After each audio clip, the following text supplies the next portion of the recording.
Hello and greetings from Interstate 195 outside of Trenton, New Jersey. Today I'm being dropped off at the Trenton Amtrak station for part of a two-part trip.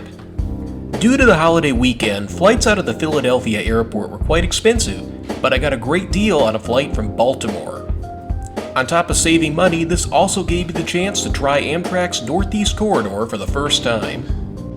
Trenton was the closest Amtrak station to Six Flags Great Adventure, where we had spent the first part of the day. While some locals that I was with had questioned my decision to take a train from Trenton, I found the Trenton Transit Center to be completely adequate. The lobby inside was fairly busy, so I decided to go down to the platform level and maybe do a little bit of train spotting while I waited for my train to arrive.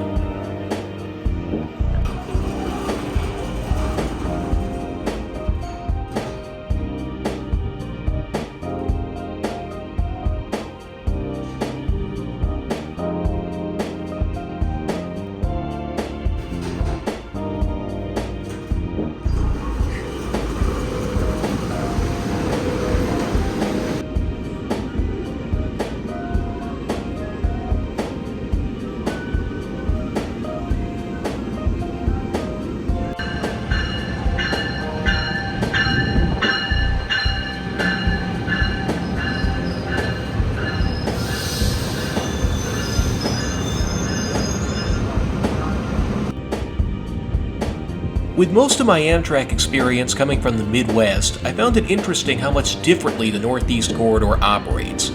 Trains are much longer, and rather than conductors opening up a few select doors and sort of steering you toward a seat the way they do around me, it basically operates like a commuter rail.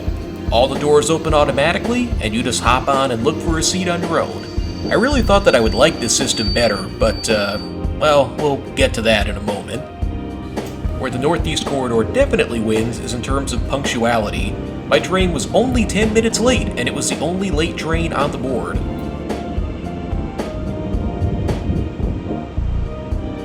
I had intended to film the whole sequence of getting on the train and grabbing a seat, but unfortunately, it went off the rails pretty quickly. Pun intended.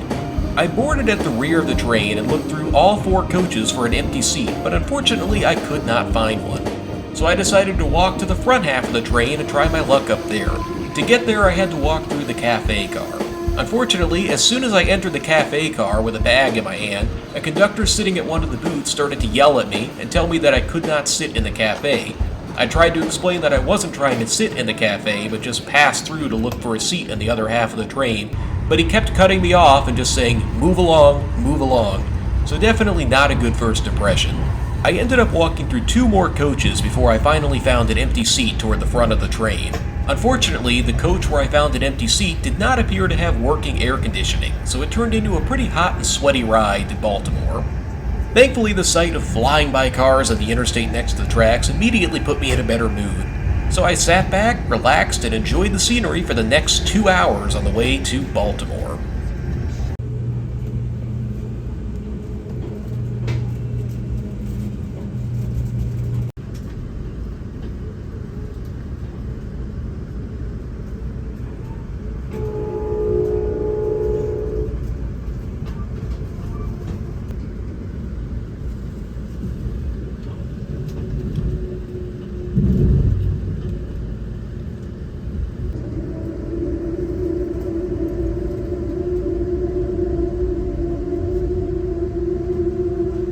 Once again, this is Philadelphia 30th Street Station. Please mind the gap.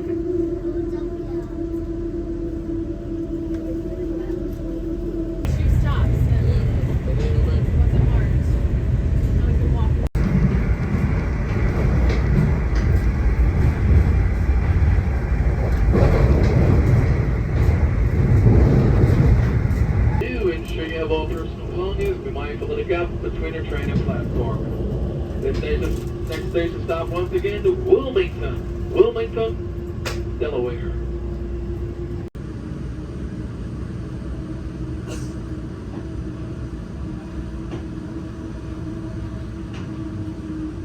Ticket passengers, the next station stop coming up will be Aberdeen, Maryland. Aberdeen. All doors will not open at this stop. You must exit at the cafe car with your uniform member of the crew. Aberdeen. At this time, make your way to the campaign call for Aberdeen. Once again, that is the only place to get up for Aberdeen.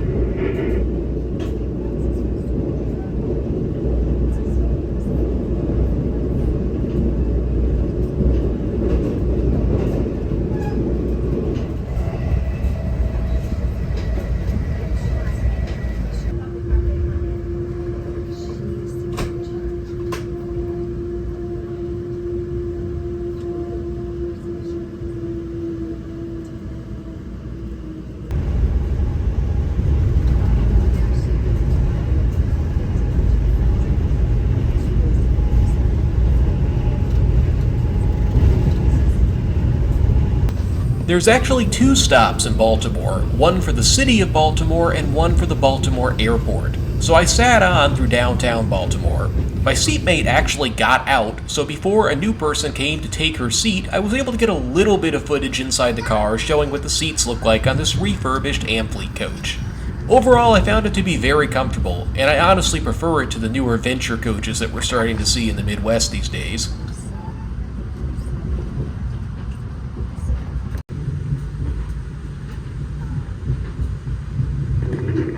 Ladies and gentlemen, the station stop is Baltimore. Baltimore, and prepare for departure. We also ask that you watch your step when exiting the train. There'll be a small space by the train and station platform. Baltimore, Maryland, Penn Station now arriving. Please watch your step. Baltimore.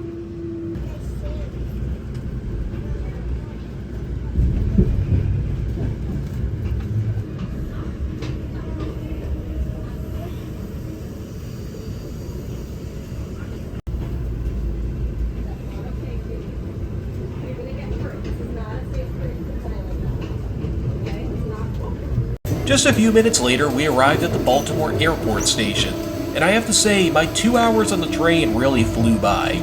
It's always crazy how time just seems to pass differently on a train. At first, I was really surprised at how many people were getting off at the Baltimore airport stop. It seemed to actually far outnumber the people who got off in Baltimore. However, I quickly noticed that the majority of people seemed to be heading to the parking garage and not to the actual airport, so I suspect that a lot of people use the Baltimore airport stop as a park and ride facility to get on to Amtrak.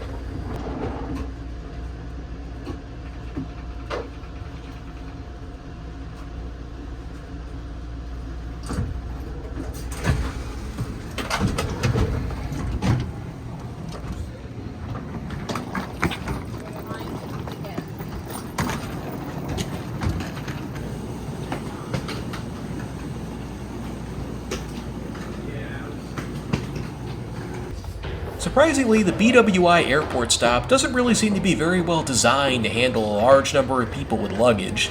There's just one small elevator on each side of the platform, so anyone who doesn't want to wait in the line for the elevator needs to lug their bags up a flight of stairs on one side and down a flight of stairs on the other.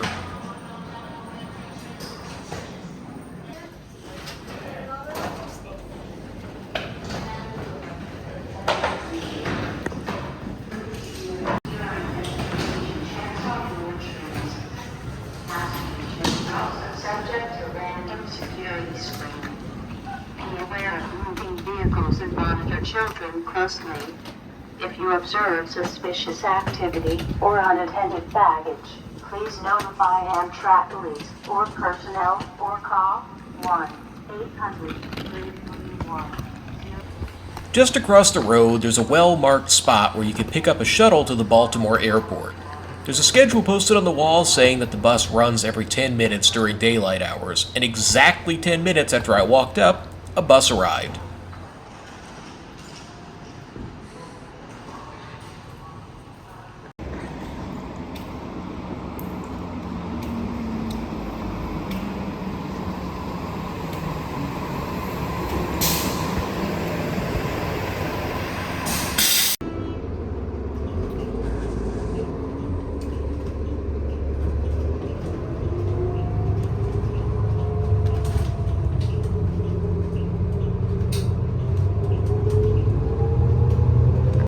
I gave myself a 3-hour layover between the Amtrak train's arrival and my Southwest flight's departure.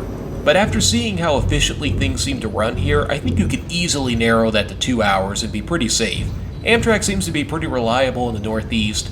and the transfer to the airport just takes a few minutes. Even factoring in the cost of the Amtrak ticket, using the Baltimore airport saved me about $150 on this day. If you ever run into a similar situation and live within a few hours of the Baltimore airport by train, I would highly recommend giving this option a look.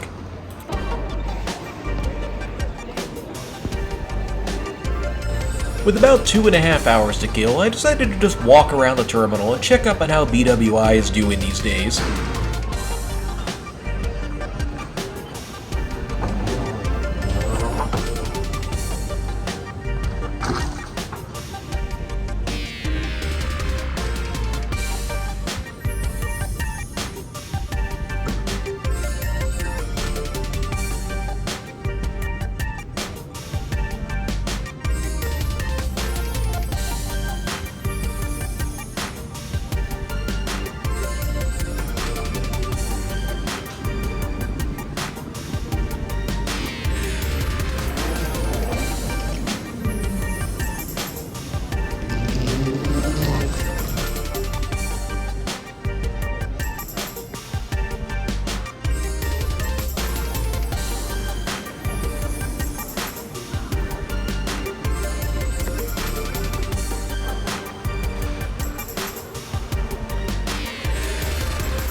That you have allowed on this aircraft.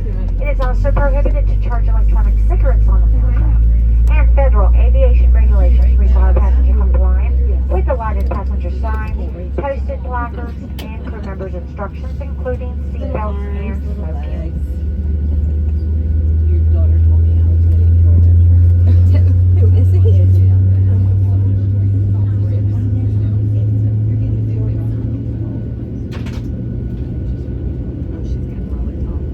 Anyone needing special assistance, put your mask on first. We're here for your comfort and safety. Please report any unwelcome behavior to a flight attendant. Now sit back, relax, and enjoy this hour and 44-minute flight to St. Louis, and welcome aboard. So I had a purple one that broke, and then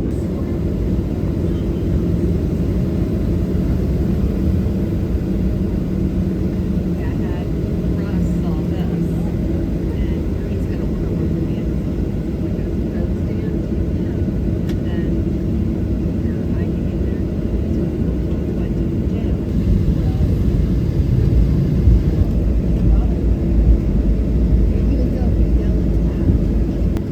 Should we depart here in just a couple, 2 or 3 minutes from now? Once we get everyone's name, 1 hour and 44 minutes, they got the touchdown. Nice weather out in St. Louis. It's out of the east about 10 miles an hour. Good visibility. Blue cloudy skies, temperature about 83 degrees. Once again, welcome aboard. Especially if she thinks she's listening. double check those seatbelts and enjoy your flight.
Please remain seated with your seatbelts fastened, seat backs and tray tables in their full upright and locked position, and all your carry-on items stowed.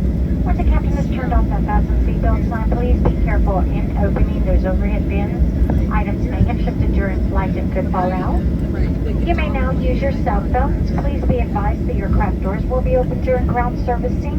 For your safety, please ensure that you or any children you are supervising remain clear of the front and back service doors. If you are connecting here to another Southwest flight, double check the monitors in the terminal for your gate and flight information. If you are continuing on to Tulsa with us, we ask that you remain in that original seat. Let the local passengers deplane. Once the local passengers have deplaned, we're gonna have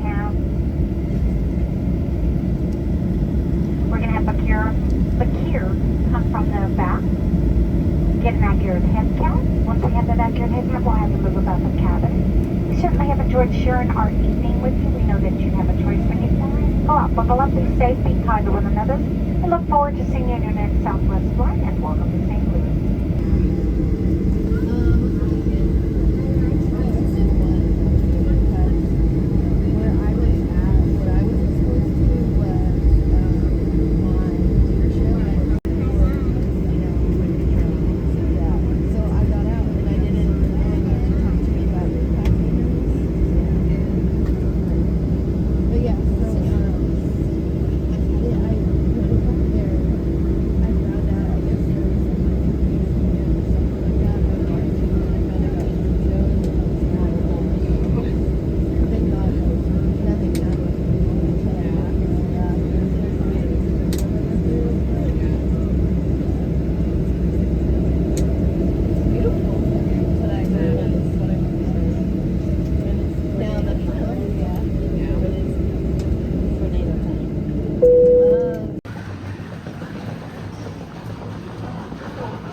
Any other oversized luggage will come to the oversized baggage belt.